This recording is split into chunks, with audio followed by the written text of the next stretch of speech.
talking about the rights that Nigerians need to know, first of all, I think that Nigerians need to know first that we have a right to rant and that the freedom of speech is guaranteed under our constitution. And without fear or intimidation? Without fear or intimidation. As a matter of fact, I keep referring to what happened in the UK in 2021, that two judges, Justice Welby and Lord Justice Bean, they said that the UK doesn't have a written constitution, so they are run by decisions of parliament and court judgment.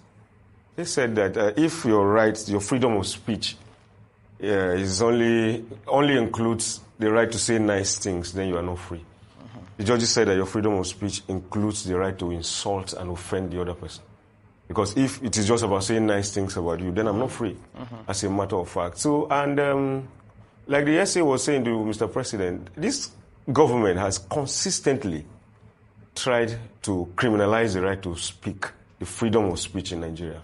They claim that there's freedom of speech, but consistently they have continued to use the Cybercrime Act to see how they can criminalize our right to speak. I have been a victim. I have been on trial for talking. They have been tried under the Cybercrime Act, and not long ago the court discharged and acquitted me. So the Nigerians need to know that we have a right to speak, number one.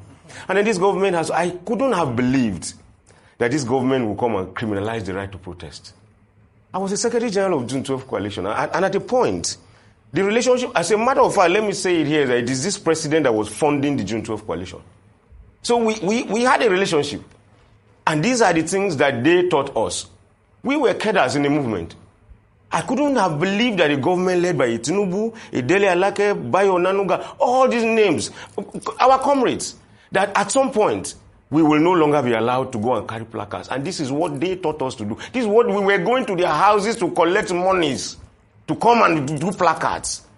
They gave us bonfires, they gave us petrol. We were the ones that were hanging out on the streets in the night to burn tires, to make people stay at home. Then suddenly under this government, we don't even have any space to protest again. In recent times, in the past 2 years, a number of activists, a number of journalists, a number of social media commentators have been arrested. There is barely any week that passes in Nigeria today that one or two persons are not arrested either by the federal government or municipal governments, like the local governments, or state government, somewhere in the country. In fact, as a matter of fact, right now, somebody has been arrested in Bauchi and is going to be charged for talking.